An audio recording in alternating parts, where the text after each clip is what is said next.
ಬೀದಿಯಾಗಿ ಬೀದಿಗಿಳಿದ ಗ್ರಾಮಸ್ಥರು, ನೂರಾರು ಸಂಖ್ಯೆಯಲ್ಲಿ ಗ್ರಾಮಸ್ಥರು ಜಮಾವಣೆ. ರೈಲ್ವೆ ವಿರುದ್ಧ ಧಿಕ್ಕಾರ. ಹೂಡಿ ಸಮೀಪದ ಸಾದರಮಂಗಲ ಗ್ರಾಮಸ್ಥರಿಂದ ಪ್ರತಿಭಟನೆ ಮಾಡಲಾಗಿದೆ. ನೈಋತ್ಯ railway KV traction sub division Whitefield ವಿರುದ್ಧ ಆಕ್ರೋಶ ಹೊರಹಾಕಿದ್ದಾರೆ. ಹೂಡಿಯಿಂದ ಸಾದರಮಂಗಲಗೆ ಕನೆಕ್ಟಿವಿಟಿ ಇರುವಂತಹ ರಸ್ತೆ ಹೊಸ ಟ್ರ್ಯಾಕ್ ಬರ್ತಾ ಇದೆ ಅಂತ ಸರ್ವಿಸ್ ರೋಡ್ ಮುಚ್ಚಿರುವ ಆರೋಪ ಕೇಳಿ ಬರ್ತಾ ಇದೆ. ಇದರ ಮಧ್ಯೆ ಇರುವಂತಹ ಕೆವಿ ಟ್ರಾಕ್ಷನ್ ಸಬ್ ಡಿವಿಷನ್ ಈತ ರೈಲ್ವೆ ಇಂದಾಗಲಿ ವಿದ್ಯುತ್ ಘಟಕದಿಂದಲೂ ಕೂಡ ಸರ್ವಿಸ್ ರಸ್ತೆಗೆ ನಿರಾಕರಣೆ. ಮನವಿ ಕೊಟ್ಟು ಬೇಸತ್ತು ಈಗ ಪ್ರತಿಭಟನೆಗಿಳಿದಿದ್ದಾರೆ ಸ್ಥಳೀಯರು. ಸಾದರಮಂಗಲ ಹೂಡಿ ರಸ್ತೆ ಮುಚ್ಚಿದ ಪರಿಣಾಮ ಕೊಡುಗೆಹಳ್ಳಿ ಮುಖಾಂತರ ಸಾಗಬೇಕಾದ ವಿಪರ್ಯಾಸ. 2 ಕಿಲೋಮೀಟರ್ ಅಂತರ ಸಾಗಲು 6-7 ಕಿಲೋಮೀಟರ್ ಸಾಗುವ ದುಸ್ಥಿತಿ ಬಂದಿದೆ. RMP 2015 CDP ಪ್ಲ್ಯಾನಲ್ಲಿ 80 ಅಡಿ ರಸ್ತೆ ಅಂತ ಆಯಿತು. ಅದನ್ನು 60 ಅಡಿಗೆ ಇಳಿಸಿದ್ರು. 60 ಅಡಿ ರಸ್ತೆಗೋಸ್ಕರ ನಾವು ಭಾರಿ ಹೋರಾಟ ಮಾಡಿ ಈ ರಸ್ತೆನ ಅನುಮೋದನೆ ಮಾಡಿಸಿ ನೋಟಿಫಿಕೇಷನ್ ಮಾಡಿಸಿ ಕೆಲಸ ಸ್ಟಾರ್ಟ್ ಆಯಿತು. ಕೆಲಸ ಸ್ಟಾರ್ಟ್ ಆದಮೇಲೆ ಈ ರೈಲ್ವೆದೊಂದು ವಿದ್ಯುತ್ತು ಇದು ಅಡ್ಡ ಬಂತು ನಮಗೆ. ಬಂದಾಗ ನಾವು ಅದನ್ನು ಗಮನಕ್ಕೆ ತಂದ್ವಿ. ಯಾರು ಪ್ರತಿನಿಧಿಗಳಿದ್ದು ಜನಪ್ರತಿನಿಧಿಗಳು ಅವ್ರಿಗೆ ಗಮನಕ್ಕೆ ತಂದ್ವಿ ಮತ್ತು ಅಧಿಕಾರಿಗಳ ಗಮನಕ್ಕೆ ತಂದ್ವಿ. BBMP ಇತ್ತು ಆವಾಗ. ಹೆವಿ ರೋಡ್ಸ್ನವ್ರಿಗೆ ಎಲ್ಲ ಅರ್ಜಿ ಮುಖಾಂತರ ಎಲ್ಲ ದಾಖಲೆಗಳನ್ನ ಕೊಟ್ಟಿದ್ದೀವಿ. ಆ ದಾಖಲೆಗಳನ್ನ ಮೊನ್ನೆ 1 ತಿಂಗಳ ಹಿಂದೆ ಕುಂದುಕೊರತೆಗಳ ಅಹವಾಲು ವಿತರಣೆ ಅಂತೇಳಿ BBMPಯಲ್ಲಿ GB ಆದಮೇಲೆ ಒಂದು ಮೀಟಿಂಗ್ ಕರೆದಿದ್ರು. ಆ ಮೀಟಿಂಗ್ನಲ್ಲಿ ಕೂಡ ರೈಟಿಂಗ್ನಲ್ಲಿ ಕೊಟ್ಟು 2 ಪ್ಯಾರಾಗ್ರಾಫು ಈ ಥರ ಪ್ರಾಬ್ಲಮ್ ಇದೆ ಅಂತೇಳಿ ಕೊಟ್ಟಾಗ ಅವರೆರಡು ಸ್ಪಂದಿಸ್ತೀವಿ ಅಂದರು.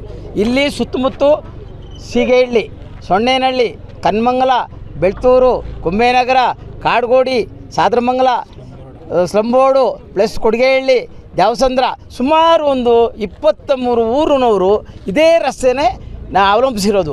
ಈ ರಸ್ತೆ ಮಾಡೋಕ್ಕಾಗಲಿಲ್ಲ ಅಂದರೆ ನಾವೇನು ಮಾಡೋದು? ಹೋರಾಟ ಮಾಡಿದ್ವಿ, ಅರ್ಜಿ ಕೊಟ್ವಿ, ಯಾವುದಕ್ಕೂ ತಲೆ ಕೆಡ್ಸ್ಕೊಳ್ತಾ ಇಲ್ಲ. ಪರಿಹಾರನೂ ಕೊಟ್ಟಿಲ್ಲ.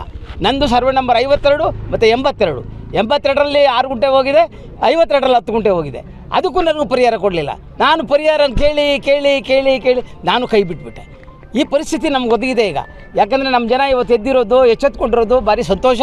ಈ ಸಂತೋಷಕ್ಕೆ ನಾನು ಹೇಳೋದು ಇಷ್ಟೇ, ಅಧಿಕಾರಿಗಳಿಗೆ, ನೀವು ರಸ್ತೆ 1 ತಿಂಗಳೊಳಗೆ ಬಂದು ಇಲ್ಲಿ ಮಾಡಲಿಲ್ಲ ಅಂದರೆ ನಾವು ಅಧಿಕಾರಿಗಳ ಮುಂದೆ ಇಲ್ಲ ಸ್ವತಂತ್ರ ಫ್ರೀಡಮ್ ಪಾರ್ಕ್ನಲ್ಲಿ ಹೋಗಿ ನಾವು ಒಂದು ಅಮರಣ ಅಂತ ಮುಷ್ಕರ ಮಾಡೋದಕ್ಕೆ ನಾವು ಪ್ರಯತ್ನ ಮಾಡ್ತೀವಿ. ಯಾಕಂದರೆ ಇದಕ್ಕೆ ಗಮನ ಹರಿಸಿ ಅಧಿಕಾರಿಗಳು ಈ ರಸ್ತೆಯನ್ನು ತೆರವುಗೊಳಿಸಿ ನಮಗೆ ಅದಕ್ಕೆ ಪರಿಹಾರವಾಗಿ ಏನು ಯು ಟೈಪ್ ಬಂತು ಅದನ್ನೂ ಆರ್ಡ್ರ್ ಮಾಡಿದ್ರಿ, ನೀವು ಮ್ಯಾಪು ಮಾಡಿದ್ದೀರಿ, ಓಕೆನೂ ಆಗಿದೆ. ಅದಕ್ಕೇನು 18 ಕೋಟಿ ಆಗ್ತದೆ ಅಂತೇಳಿ ಆ 18 ಕೋಟಿ ಎಲ್ಲಿ ತರೋದು ಅಂತ ಕಷ್ಟಕ್ಕೆ ಅದನ್ನೂ ನಿಲ್ಲಿಸ್ಬಿಟ್ಟಿದ್ದೀರ. ಇದು ನಮಗೆ ಈ ಸುತ್ತಮುತ್ತ ಗ್ರಾಮದವ್ರಿಗೆ ಮತ್ತು ಕೆಲಸಕ್ಕೆ ಹೋಗುವಂಥ ಜನಗಳಿಗೆ ಭಾರಿ ತೊಂದರೆ ಆಗಿದೆ. ದಯವಿಟ್ಟು ಇದ್ರ ಬಗ್ಗೆ ಗಮನ ಹರಿಸಬೇಕು. ಮತ್ತು ITPL 1 ಕಿಲೋಮೀಟರ್ನಲ್ಲಿದೆ, ಅದು ಸಾದರಮಂಗಲ ಸರ್ವೆ ನಂಬರ್. ಮತ್ತು ಮಣಿಪಾಲ್ ಆಸ್ಪತ್ರೆ ಸಾದರಮಂಗಲ ಸರ್ವೆ ನಂಬರ್. ಇದು ಶಾಂತಿನಿಕೇತನ್ ಸಾದರಮಂಗಲ ಸರ್ವೆ ನಂಬರ್. ಎಲ್ಲ ಸಾದರಮಂಗಲದಿಂದ ಓವರಾಲ್ ಕರ್ನಾಟಕದಲ್ಲಿ GBA ಒಳಗೆ ಒಳ್ಳೆ ಶುಲ್ಕ ಕಂದಾಯ ವಸೂಲಿ ಆಗ್ತಾ ಇರೋದು ನಮ್ಮ ಕ್ಷೇತ್ರದಿಂದಾನೆ, ನಮ್ಮ ಸಾದರಮಂಗಲ ಪೂರ್ವ GBAಯಿಂದನೇ. ಅದರಿಂದ ನಾವಿಷ್ಟು ಸರ್ಕಾರಕ್ಕೆ ಸಹಕಾರ ಕೊಟ್ಟರು ಕೂಡ ನಮಗೆ ಈ ರಸ್ತೆ ಮಾಡದೇ ಇರೋದನ್ನು ನೋಡಿದ್ರೆ ನೀವೆಲ್ಲೋ ನಮ್ಮನ್ನು ಮನತಾಯಿ ಮಕ್ಕಳ ಧೋರಣೆನ ಅನುಸರಿಸ್ತಾ ಇದ್ದೀರಿ. ಇದಕ್ಕೆ ತಾವು ನಿಮಗೆ ಧಿಕ್ಕಾರ ಹೇಳ್ತೀವಿ. ಅಂದರೆ ಸಾದರಮಂಗಲ ವಯ ಕುಂಬೇನಗರ, ಬೆಳ್ತೂರು ಟಚ್ ಆಗುತ್ತೆ. ಸುಮಾರು ದಿನಗಳಿಂದ, ವರ್ಷಗಳಿಂದ, ಸುಮಾರು 15 ವರ್ಷಗಳಿಂದ ರಸ್ತೆ ಕ್ಲೋಸ್ ಆಗಿದೆ. ಇಲ್ಲಿ ಕಾರಣ ಏನಂದರೆ ಯಾವಾಗ ನೋಡಿದ್ರು ರೈಲ್ವೆ ಅವರು ನಮಗೆ ಅಬ್ಜೆಕ್ಷನ್ ಮಾಡೋದು, ಕ್ಲೋಸ್ ಮಾಡೋದು. ಹಾಗೆಯೇ ಈ GBA ಅವರು ಯಾವುದೇ ಕಾರಣಕ್ಕೂ ಯಾವ ಕೆಲಸ ಸರಿಯಾಗಿ ಮಾಡಲ್ಲ. ಕಾರಣ ಏನಂದರೆ ಬರ್ತಾರೆ, ಮಾಡ್ತೀವಿ ಅಂತ ಹೇಳ್ತಾರೆ, MLA ಬಂದ ಮಿನಿಸ್ಟರ್ ಅಂತ ಹೇಳ್ತಾರೆ, ಅದು ಕೆಲಸ ಮಾಡಿದ್ರೆ ಸುಮ್ಮನೆ ಹೋಗ್ಬಿಡ್ತಾರೆ. ಈ ದಿನ ನಮಗೆ ಇವತ್ತು ಬೆಳ್ತೂರಿಂದ, ಸೀಗೆಹಳ್ಳಿಯಿಂದ, ಕನ್ಮಂಗಲಿಂದ ಎಲ್ಲ ರೋಡ್ ಈ ರೋಡೇ ಬರಬೇಕಾಗಿತ್ತು. ಸುಮಾರು ವರ್ಷಗಳಿಂದ, ಒಂದು 40 ವರ್ಷದಿಂದ ಏಕಿಷ್ಟಮ್ ಕಾಲದಾಗಿನ ಇಲ್ಲಿ ರೋಡ್ ಮಾಡಿದ್ರು ಒಂದು ಸಾರಿ. ಆ ಕಾಲದಾಗಿನ ಜಲ್ಲಿ ರೋಡು, ಅದನ್ನು ಕನ್ವರ್ಟ್ ಮಾಡಿ ಒಂದು ಟಾರ್ ಕೊಟ್ಟರು. ಆವತ್ತು ರೋಡ್ ಚೆನ್ನಾಗಿತ್ತು. ಅದು ಇವರು ರೈಲ್ವೆ ಈ ಥರ ಮಾಡ್ತಾರೆ ನಮ್ಗೆ ಗೊತ್ತಿರಲಿಲ್ಲ. ಈ ಜಮೀನು ರೈಲ್ವೆ ಎಣ್ಣೆ ಲೈನ್ ಯಾವ್ದು ಮಾಡ್ತಾಯಿದ್ದಾರೆ ಅದು ಎಲ್ಲ ಸ್ವಂತ ಜಮೀನು, ಅದು ರೈಲ್ವೇದಲ್ಲ. ಅದು ನಾವೆಲ್ಲ ಜಮೀನು ಕೊಟ್ಟು ಮಾರಿ ಅವರಿಗೆ ಕಡಿಮೆ ದುಡ್ಡಿಗೆ ಕೊಟ್ಟಿರೋದು. ಆದರೆ ರೋಡ್ ಹಿಂಗೆ ಇರ್ತಂದು ನಾವು ತಿಳ್ಕೊಂಡ್ವಿ. ಅವ್ರು ದಿನ ಕಳೆದಂಗೆ ನಮಗೆ ಕಾಂಪೌಂಡ್ ಹಾಕಿದ್ರು, ರಸ್ತೆಗಳು ಮಾಡಿದ್ರು, ಜನಗಳಿಗೆ ತೊಂದರೆ ಕೊಟ್ಟರು. ಇವತ್ತು ನಮ್ಮೂರಲ್ಲಿ ಈ ರೋಡಿಂದ ಒಂದು ಕೆಲವು ತಿಂಗಳ ಹಿಂದ್ಗಡೆ 2-3 ಸತ್ತೋಗಿದ್ದಾರೆ ಆಂಬ್ಯುಲೆನ್ಸ್ ಬರ್ತಾರೆ. ಅದರಿಂದ ಅದನ್ನು ನೀವು ತಿಳ್ಕೊಂಡಿರ್ಬೇಕು. ಯಾಕಂದರೆ ಇದು ಸತ್ಯ ಗೊತ್ತಿರಲ್ಲ ಎಲ್ಲರಿಗೂ. ಜನಗಳು ಯಾವ ಊರಿಗೆ ಗೊತ್ತಿಲ್ಲ ಬಿಡೋಕೆ ಅಂತಾರೆ. ಸಾದರಮಂಗಲದಲ್ಲಿ ನಾನು ನೋಡಿದಾಗ ರಾಜಪ್ಪ ಅಂತ ಒಬ್ಬ ಆ ರೋಡಲ್ಲಿ ನಮ್ಮ ಒಂದು ಸಂದಲ್ಲಿ ಬಂದಾಗ ಉಸಿರು ಕಟ್ಟಿ ಸತ್ತೋದ್ರು ಅವರು, ರಾಜಪ್ಪ ಅಂತ. ಅದರಿಂದ ಸುಮಾರು ತೊಂದರೆಗಳಾಗಿದ್ದಾವೆ, ಆಕ್ಸಿಡೆಂಟ್ಗಳಾಗಿದ್ದಾವೆ, ಕಳ್ತನ ಆಗಿದೆ, ರೌಡಿ ಒಂಥರ ಅಡ್ಡ ಹಾಕೋದು, ದರೋಡೆ ಎಲ್ಲ ಆಗಿದೆ. ಆದ್ದರಿಂದ ನಮ್ಮ ಗ್ರಾಮಸ್ಥರು ಸಾದರಮಂಗಲದ ಮೇನ್ ಗ್ರಾಮಸ್ಥರು ತಿಗಳಪಾಳ್ಯ ಊಡಿ ಆಮೇಲೆ ಕುಂಭನಗರ ಬೆಳ್ತೂರು ಕಾಡಗೋಡು ಎಲ್ಲ ಬಂದಿದ್ದಾರೆ.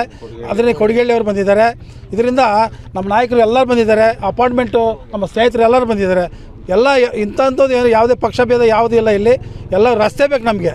ಅದರಲ್ಲೂ ನಮ್ಗೆ ತೊಂದರೆ ಕೊಡ್ತಾಯಿದ್ದು ಯಾರು ಅಂದರೆ ರೈಲ್ವೆ ಇಲಾಖೆನೇ. ನಾವೇನು ಬೇರೆ ದೇಶದಿಂದ ಬಂದು ಏನು ಹೊಸ ಮಾಡ್ತಾಯಿದ್ದೀವಿ. ನಾವು ಒಂದು ಕಾಲ್ದಾರಿ ಬಿಡೋಕ್ಕೂ ಅವರು ಇದು ಮಾಡ್ತಾಯಿಲ್ಲ. ಒಂಥರ ಕಳ್ಳರು ತರ್ತಾರೆ, ಹೊಡೆಯೋಕೆ ಹೋಗ್ತಾರೆ. ನಮ್ಮ ಜನ ಬಂದರೆ ಆಟೋದಲ್ಲಿ ಬಂದ್ರೆ ಅವರು ಕೇಸ್ ಹಾಕ್ತಾರೆ. ತಿರ್ಗಿ ನಮ್ಮ ಹುಡುಗರು ಏನೋ ಬಂದು ಏನೋ ಹೋದ್ರೆ ಕೇಳಕ್ಕೆ ಹೋದ್ರೆ ಯುವಕರು ಕೈ ಹಿಡಿದು ಒಳಗೆ ಹಾಕ್ರ ಅಂತ ಹೇಳ್ತಾರೆ. ಆದರೆ ನಾವೇನೋ ಮಾಡಿದ್ದೀರಾ? ರಸ್ತೆ ಕೇಳಿ ತಪ್ಪ ಏನೋ ಇದು ಸಾರ್ವಜನಿಕ ರಸ್ತೆ ನಾವು ಕೇಳೋದು, ರೈಲ್ವೆ ರಸ್ತೆ ನಾವು ಕೇಳಿಲ್ಲ. ಅದರಿಂದ ಅವ್ರಿಗೆ ದಯವಿಟ್ಟು ನಿಮ್ಮ ಮುಖಾಂತರ ನಾನು ಹೇಳೋದು ಇಷ್ಟೇ, GBI ಅವರಾಗಲಿ ನಮ್ಮ ಸರ್ಕಾರ ಇದ್ಕೊಂಡು ಇವರು ಕೆಲಸ ಮಾಡಿಲ್ಲ ಅಂದರೆ ಇನ್ನೇನು ಮಾಡಬೇಕು ಕೆಲಸ ಅವ್ರು GBI ಅವರು ಇಂಜಿನಿಯರ್ಗಳು? ಸುಮ್ಮನೆ ಆಫೀಸಿಗೆ ಕುತ್ಕೊಂಡು AC ನಲ್ಲಿ ಕುತ್ಕೊಂಡು ಮಾತಾಡೋಕ್ಕಾಗುತ್ತಾ? ಇವತ್ತು ಹೆಣ್ಮಕ್ಳು ನೀವು 6 ಗಂಟೆ 5 ಗಂಟೆ ಬಂದರೆ ಇಲ್ಲಿ ಮೋರಿ ಹತ್ರ ನೀವು ಸಾವಿರಾರು ಜನ ಬರ್ತಾರೆ. ಬಂಗಾರಪೇಟೆಯಿಂದ KJP-ಯಿಂದ ಕುಪ್ಪಮಿಂದ ಬರ್ತಾರೆ. ಅವರ ಇಳಿದ ಮೇಲೆ ಎಲ್ಲ ಓಡ್ತಾರೆ. ಎಷ್ಟೋ ಜನ ಸಿಕ್ಕೋಗಿದ್ದಾರೆ ಟ್ರೈನ್ಗೆ. ಅದರಿಂದ ದಯವಿಟ್ಟು ಈ ಮುಖಾಂತರ ನಾನು ಹೇಳೋದು ಇಷ್ಟೇ, ಸರ್ಕಾರಕ್ಕಾಗಲಿ ರೈಲ್ವೆ ಡಿಪಾರ್ಟ್ಮೆಂಟ್ಗೆ ನಾವು ಏನು ಹೇಳೋದು GBI ಅಧಿಕಾರಿಗಳಿಗೆ, ಅದರಲ್ಲಿ ರೈಲ್ವೆ ಅವ್ರಿಗೆ ನಾವು ಇಲ್ಲಿಂದ ಧಿಕ್ಕಾರಕ್ಕೆ ಹೋಗ್ತೀವಿ. ದಯವಿಟ್ಟು ಅವ್ರಿಗೆ ತಿಳ್ಕೊಬೇಕು, ನೀವು ತಿಳಿಸ್ಬೇಕು. ನಮ್ಮ